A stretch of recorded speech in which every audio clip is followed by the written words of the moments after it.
So we are here today with Steve Roost from Vital Signs Solutions. They have a product called POCDOT, which is blood testing via a smartphone.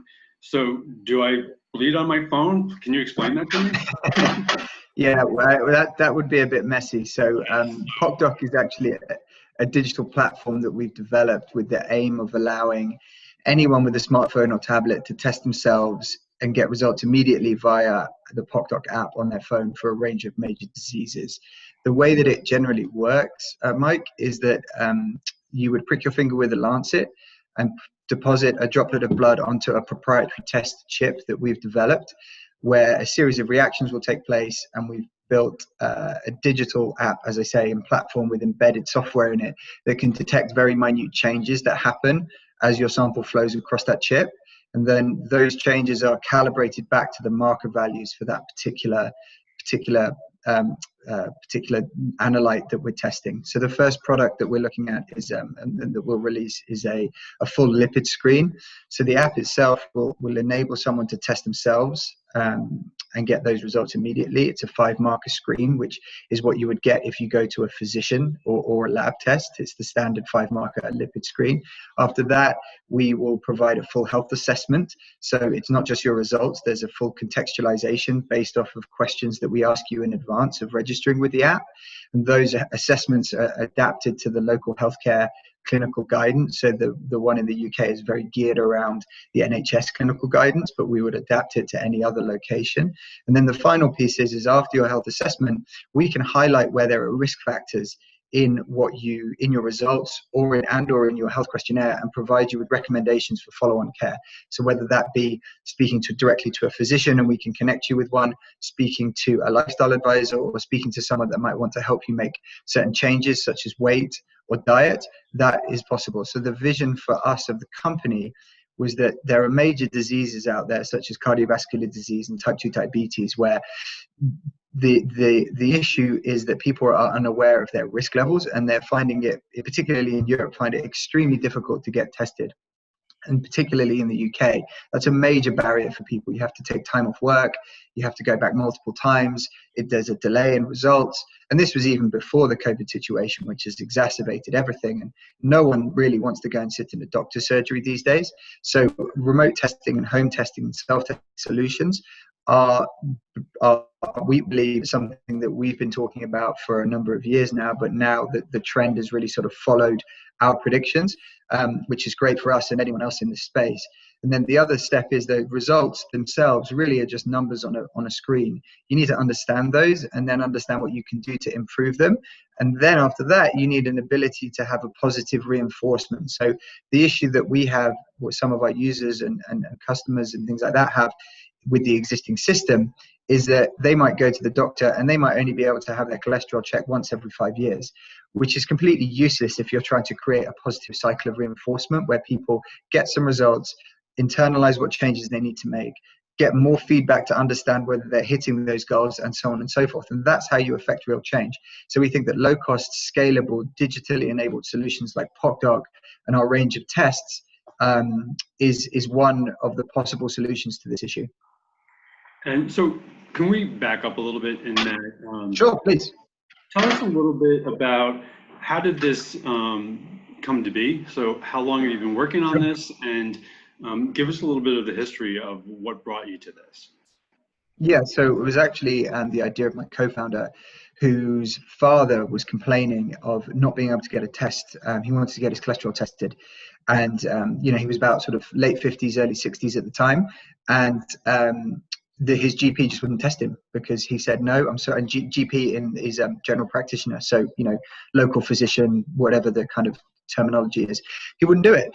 And then he started speaking to my co-founder, who studied natural sciences at Cambridge and then did her master's and PhD focused on immunology and virology at Imperial before embarking on a career in big pharma, in commercialization.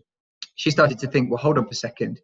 Why can we do so much on a smartphone, but we can't do this testing on a smartphone? Why is it that in this day and age, you still have to go to a doctor who takes blood out of your arm, who sends it to a lab to be analyzed by another human using a massive machine, to then get the results back a week later, to then have to go back in and get the results. And oftentimes the doctor won't tell you the specific numbers or give you anything to take away. They might just say, oh, you're fine, don't worry about it. Or, oh, okay, you might need to do something. Well, you know, the trend data across a wide range of other industries, particularly in health and fitness, was moving towards individual ownership of data, individual empowerment, openness, transparency, and sort of a greater increase in agency within the individual about being able to manage their own health, particularly on a digital device. So she started to think about whether or not, how would you do this on a smartphone? And if you're looking to use the smartphone and you're looking to try and keep it as simple as possible, really you have to leverage the smartphone camera. And so we've developed a proprietary test chip that involves color changes. So when we're measuring something on that chip, there's a color change that happens using colorimetry. And the more intense the color change, the higher the concentration of that marker.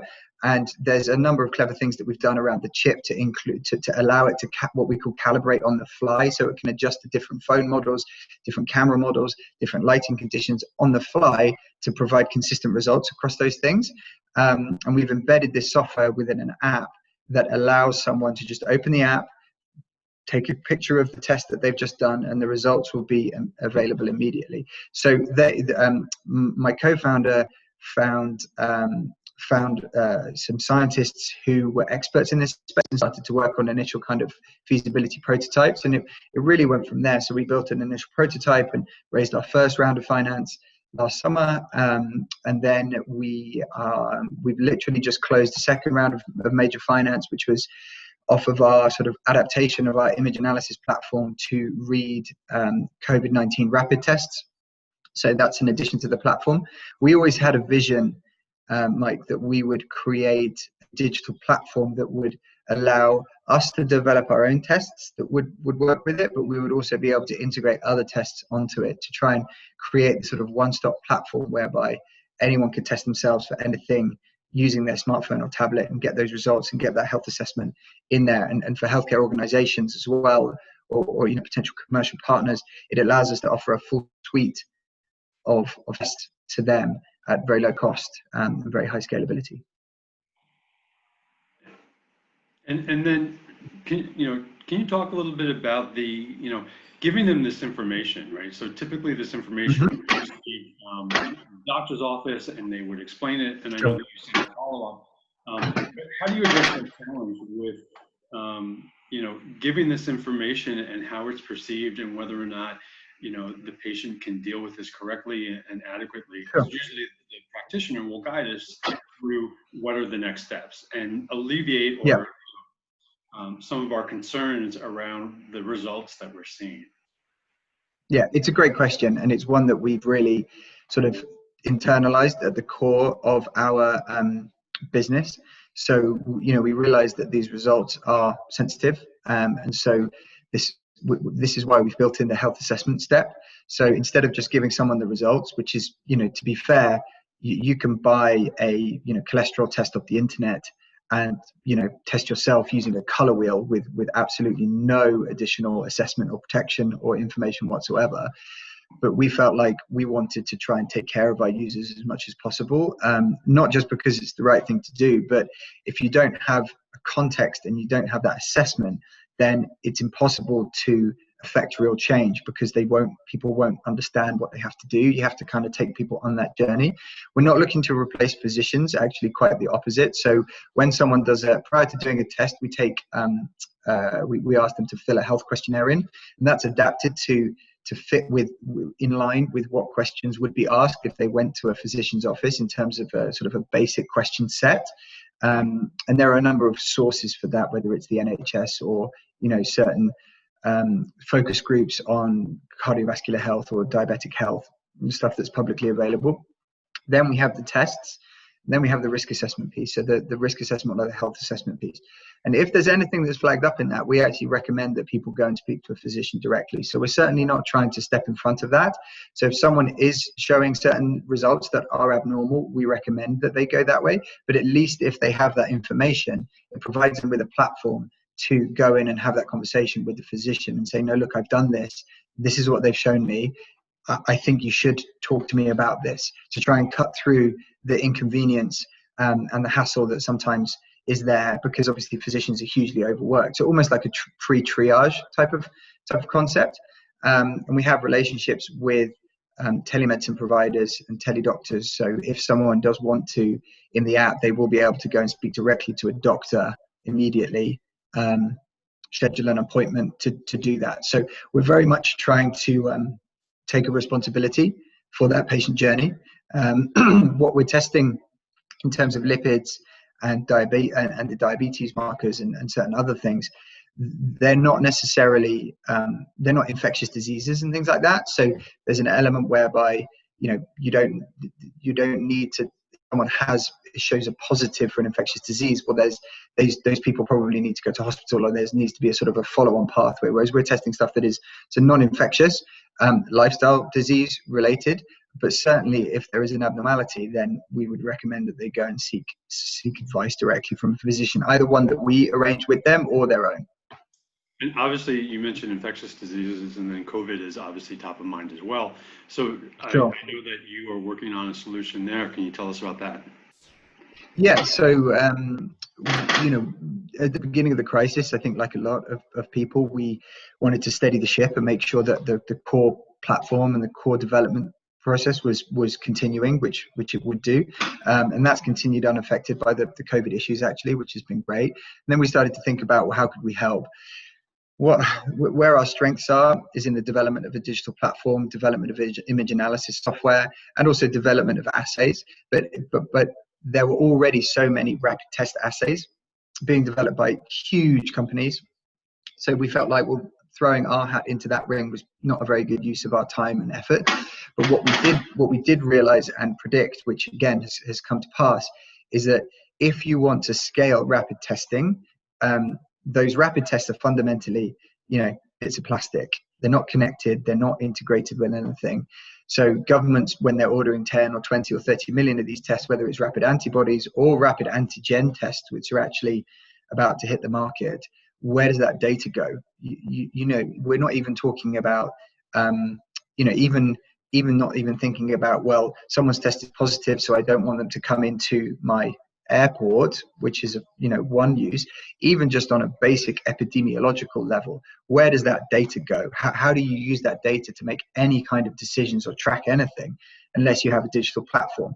We adapted our in conjunction with Innovate UK, which is the UK government's R&D funding body. We agreed to adapt our software to read those tests, rapid tests, and create a digital platform that would allow the data capture of any of those rapid tests. And we've now got a partnership with BioSure, which you can see on my t-shirt, always living the brand.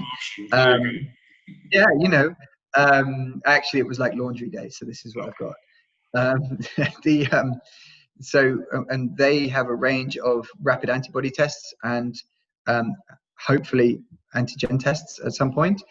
And so we're rolling out our app with them to help the tracking and recording of the data and facilitate mass screening. So you need some way to track people and to get people through these screenings and to manage their results and things like that. And that's what our app can do. And it can do it at scale. Also, in terms of workplace screenings, getting workplaces back, getting employees back, we've built the ability to visualize the data, so an employer can get an amazing health analytical report after each screening, so they can understand the real health of their workforce and make decisions off of that. And that can then go into any kind of documentation around what they've done to make their workplace COVID safe.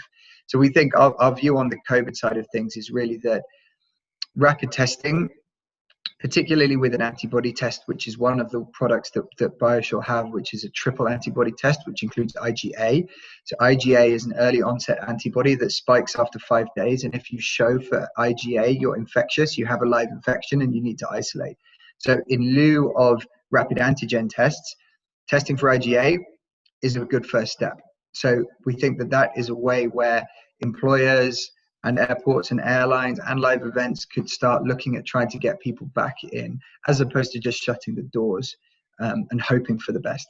And what is the turnaround time in the current environment for a test result? So it depends. The UK, there's the government-funded NHS route, which can be, if you, and that's antigen, so that's the swab antigen test. And then if you, that could be, it can take a number of days to get a test slot, and then it can be a number of days afterwards to get your results. I think that definitely has a role because all of those things are going to a lab. But the hope the hope is that there will be rapid antigen tests coming that would deliver a result in 10 to 15 minutes. But the rapid antibody test, including IgA, which you can use to actually make a diagnostic decision, that's available now, and those results, when you do it, are available within 10 minutes. So I don't think, no one's saying that the antibody test is the panacea. There's no panacea. It's just something else that could be used to catch some people who shouldn't be at work or traveling or whatever. And is this reimbursable? So, will the cost of this be reimbursed by payers or? So unclear. We're speaking to healthcare organisations. I mean, the UK and Europe generally has a free at the point of care solution for healthcare. So if it was distributed through one of those national healthcares, then yes, it would be, I would imagine, free at the point of care. But in terms of actually distributing it, whether for an employer setting and things like that, then that would be up to the employer. But I would anticipate that the employees wouldn't have to pay. Otherwise, I would imagine compliance would be pretty low, I would think, if you're going to try and charge employees to get tested. So I think that's just one of the complications, is who's the ultimate payer in any of these mass screening settings. I think if you look at airports and live events, it's probably easier for that to get bundled into the price to the end customer. But I think that also means that the best solution is a rapid test solution. So the tests, the antibody rapid test, the antigen rapid test, they'll be significantly cheaper. I mean, orders of magnitude cheaper than if you're sending a sample off to a lab, right? Where a human or a team of humans has to analyze it using a massive analyzer. I mean, those costs are extremely expensive, and they could be cost prohibitive for someone who's just looking to go to a gig. So, to look at this, my understanding, and you can tell me if I'm wrong, is, you've developed the COVID solution. It's, addressing an immediate need, but your long-term is this idea of blood testing for wellness, right? So yeah. Sorry, go on, carry on. So I guess what I was going to say is, the COVID is obviously tremendously important, but this idea of wellness and, what we're seeing in healthcare obviously is this shift to a value-based care where, we can get into a preventative mindset. If you're pre-diabetic and we can keep you there, or either prevent or delay the onset, there's a tremendous amount of benefit to that. And I'm assuming that's where you're contributing, because, we're looking at getting early indicators that, look, you're going down a path that's not particularly healthy. Mm-hmm. If you want to change that path, you need to do something different. And obviously that's where wellness will come in. So that's exactly other areas for you to expand in, correct? Yeah, that's exactly right, Mike. So I think the way we've always viewed the world in terms of where we fit into it in the healthcare space is that there are major diseases. Cardiovascular disease is the single biggest killer in the UK. I assume it's the same in America and other places. Type 2 diabetes costs the NHS £20 billion a year, and that's completely preventable. The diabetes costs in the US are astronomical, and they're growing. And they're growing because health quality is declining, and because the demographics mean that there are more people alive who are in those risk categories because populations are aging. Right, exactly. So, right. But there are all sorts of other ways we believe that healthcare organizations should be trying to invest their money in terms of treating diseases which are not preventable, cancers and all kinds of other things. COVID is a classic example. And so anything that can help the prevention of these diseases, whether it's cardiovascular disease or type 2 diabetes or liver disease or kidney disease or a whole range of other things that we're looking at, vitamin deficiencies, things like that, all of them can be helped by intervening as early as possible. And our view in that intervention is that the first place is that someone needs to understand where they stand. What is their baseline currently? They need to have an assessment to put those results in context, and there needs to be a plan if they need to make any changes. And if you don't have those three things together, then really you're only addressing one piece of the issue. Because if you just give someone the results, then they're just numbers on a piece of paper. You know, okay, so my cholesterol is 4.5. What on earth does that mean? So you need to put the context in place, and you need to have the follow-on. So there are a number of people that are, for example, with the follow-on care, there's a number of really great companies in that space already. So there's one that's called Our Path that recently became Second Nature. There's Noom as well in the US, and there's a whole host of others. And they're all fantastic companies focused on the end of that pipe. But we believe that we're one of the only, if not the only one, to focus on the entire thing, to be able to provide the testing and everything else. So we think that that's our view on the overall situation, is that by providing a complete platform that we can continue to plug additional tests into, that's how you generate value. And so in terms of, back to your point around this idea around prevention being focus, you know, we wouldn't necessarily call it like wellness. We think we're actually providing almost like a real intervention to actually help healthcare organizations and countries move the health of their sort of population in the right direction. You know, a couple things come to mind. One is sort of none of these chronic diseases that you talked about are necessarily standalone events, right? Because we have comorbidity, which further makes it more complex. You know, how do you address that where it's not just the cardiovascular disease that it could be cardiovascular and diabetes and obesity and other elements, all sort of contribute to each other, right? It's a great question, and I think it leads on to, you know, another thing that I wanted to talk about, which is it's not as easy as saying that you need to focus on cardiovascular disease or diabetes, which is what I think you're kind of, you know, which is what you're saying. There are a number of reasons why. Well, there are a number of reasons why certain populations have certain problems. So, you know, there's a well-documented health inequality based on, you know, socio-demographics, based on ethnicity, and even increased risk factors based on ethnicity for all of those diseases. So, you know, in a world where you know that there are people within these healthcare systems that are not getting access to the right healthcare, but are at greater risk of these diseases, whether it's CVD or type 2 diabetes, how do you reach those people? Well, our view is that, you know, putting up more posters in a doctor's surgery is probably not really going to help, you know, particularly now in a situation where, as a result of COVID, there needs to be more focus on remote solutions, home solutions, self-testing solutions. So we believe that, and by, for example, if you were to send out our test to specific cohorts within areas of deprivation, that would be a way for you to target directly a certain group of people that you wanted to understand what their marker values were for CVD or type 2 diabetes. So that is, and then to your point around COVID, yeah, exactly. We work with the local authority. We identify those people, and you work to understand. It's almost like pre-triage, which I mentioned before, which is who's really at risk, who really needs an intervention, and it's only solutions that allow you to target that in a more personalized way that can really help with that. And I'm not saying, again, this is a huge problem, and there are tons of great companies in this space that are solving it in all kinds of different ways, and we're sort of, you know, feel humbly honored to be included in that. So to the point around comorbidities, our intention is to ship ultimately the cardiovascular test and the diabetes test together, because of the high comorbidity between those two diseases in particular. But the cost of the tests and the sort of the scalability of it means that it should be relatively easy for people to access both. But yes, there's a huge comorbidity between the two. So you know, we think that the data that we will be able to collect will be of value as well for epidemiological reasons and for sort of analytical reasons to understand, well, what are the additional risk factors that go into these diseases kind of on an ongoing basis. And as a startup, if we can shift the conversation a little bit before we wrap up, let's talk about startup life, right? Yeah. You know, so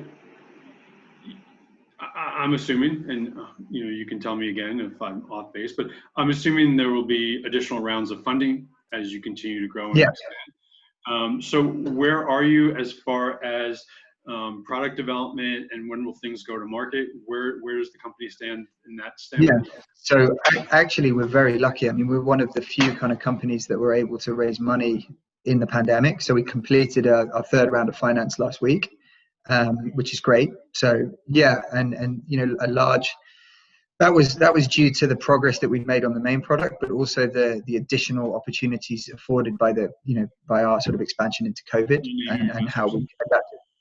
Sorry, no, well, no, we're keeping that confidential. But it's yeah. So, but we have a number of sort of major people within the healthcare space, and certainly within the UK sort of the startup investment industry. So the plan for funding is we're now funded right the way through 2022. So we don't need any more money to hit any of our goals. So, but what we might look to do is we might look to try and raise another round at some point, in 2021, subject to what the market looks like and what our goals are. Depends, but yeah, we don't need the money at the moment, which is great. So we can just focus on finishing products, launching products, and generating revenue. And what part of this process, going into this process, did you not expect? So you're several months, years into this project. So what surprised you most about trying to launch this? Sure. I mean, as you say, startup life is it's full of the unexpected, but that's sort of one of the reasons why it's so attractive is the kind of unknown. I would say the the regulatory pathway for medical devices, and we knew it was hard, but it's hard, and it should be hard, right? Because you have, there has to be an extremely high level, extremely high burden that you have to hit and exceed in order for your product to come to market, and that's completely understandable. But there's this I think that there's like the way I sort of talk about it is there's sort of startup mentality, and there's startup mentality if you're building a medical product, and it's not quite the same. Like, just move fast and break things. That doesn't really apply, because you're building something that's going to be used in an extremely sensitive way, and so you can't just ship. Well, first of all, you're legally not allowed to ship a product that doesn't work, right? So you can't just ship. Oh yeah, just ship V1, and we'll work out the bugs later. That doesn't really fly. So that's been a bit of a learning curve. But other than that, I mean, I think it was, that's probably been. I mean, we're very, very well sorted on the regulatory front now, but certainly that was one area where I would say I would recommend any company, unless they already have that skill set, as in regulatory skill set within the founding team, that you should get expert advice as soon as you can. And did you find raising money easier or harder than you expected? A bit of both. I think I think we're lucky in that the problems we're trying to solve are massive problems, and there's they're global. I think that so that's good. I think our product is innovative and unique, which is also good. Our management team is good and strong with a lot of experience. I think on the other side of things, it's hard sometimes for investors to, if I think some investors, particularly at the early stage, are more geared to, this sort of move fast and break things mentality. You're sort of like, well, when can you go live? When can you go on sale? When's your first revenue going to come in? And sort of that sort of needs to be a bit adapted when you're developing a medical device. So I'd certainly, and the other thing I would say about raising money is I think it should be hard, because raising money is effectively an audit and due diligence on you, the company, your proposition, your prospects, so that it being hard is actually a good thing. I mean, it's almost like a crucible, and out the back of it, you come out better and stronger. So if you leave it too long of you just being sat in a room on your own with your management team, just talking about how great you are, then you're kind of missing an opportunity to understand what the wider world thinks, and what you think is great may very well not be what investors or customers, clients, patients think is good. And so what is the timing when this will actually be brought to market? So we're in the final stages of development now. So we're looking at bringing it to market at some point in Q1 in a limited capacity, but we would be in the market then. That's the intention. And to be devil's advocate, what's the other side of the person becoming obsessed with taking your test every other day or something like that? Like I know you'd love them to do that, but well, so the information is only right. relevant, right, or good if it's helpful. Exactly. So our intention is to recommend that people only test themselves once every 3 months. So we will be recommending that you do no more than 4 tests a year. So now if someone wants to keep trying to buy them, then okay, we might have to address that in some way to sort of put a limit in that respectively, because we don't want people, because there is some element of natural variation in some of these things, so like so we want to manage that. But yeah, we'll be very conscious of that, and we've looked even at running a subscription model instead of so you would only be able to, you would get sent 4 tests a year every 3 months. So that would resolve that issue. And what other areas do you hope to expand into? So I think the future, so lipids, diabetes, then it would be other lifestyle diseases, so liver disease, kidney disease, and then I think vitamins and minerals in that space. And I think on the other side of things, the purely digital platform space, I think there's a huge opportunity as regards infectious diseases, not just COVID, but other things around sort of providing this digitization. So we've had a lot of very promising conversations relating to infectious diseases in Africa and other areas in the developing world, where there's a huge requirement for rapid testing, but there's also a huge requirement for some easy smartphone-enabled, highly scalable digitization solution. And will you build the platform to offer the support afterwards, or will you partner with people? So obviously, the intervention is only as good as the support that helps it. So what is your intent there? So I think our intention is to not try and reinvent the wheel. And like I said, there's really great companies in that space already doing really great work. So, Second Nature and, a number of others. So we have already had discussions with a number of people in that space. So our intention at this point is to partner. I couldn't say forever that it will be that way, but that's certainly our intention at the moment. Is, all that matters is that we get the best care and the best pathway for our users. So that's the priority for us. And then your initial market entry, I'm assuming, will be the UK? Yeah, that's the plan, yeah. And then what is the expansion from there? I think the US makes a lot of sense. Yeah, it's for lots of different reasons. I think the aptitude there and Europe's possible. So we have the skills in house to be able to go through all the different European countries and things like that. I think that there's certainly value there. But I think the US is the largest single homogenous English speaking healthcare base in the world, and they have an extremely well developed sense of preventative health, of being on top of their health in certain places. But there's sort of a cultural, there's a different cultural shift, I think, that's certainly taking place. So that would probably be the goal, to go there after we can secure FDA approval, and then that would be the focus, and then it would be to look at sort of expanding through Europe and things like that. Great. Well, Steve, I thank you very much for your time and sharing with us. Great. There's some really exciting stuff going on, and thanks for the time. COVID obviously tremendously important, so the contribution there is amazing. We appreciate that. So if people want to learn more, where should they go? So they can go to www.vitalscienssolutions.com, or they can find us on. Figure that out. Sorry? I said which we'll reference below. So. Okay, perfect. And then they can also find us on LinkedIn and Twitter as well. So. And we're going to be launching our new PocDoc website in the coming weeks as well. Great. Well, again, we appreciate your time. We wish you the best of luck, and Great. we look forward to seeing you live and hearing more about your journey. Thank you. Great. Thanks, Mike. Appreciate it.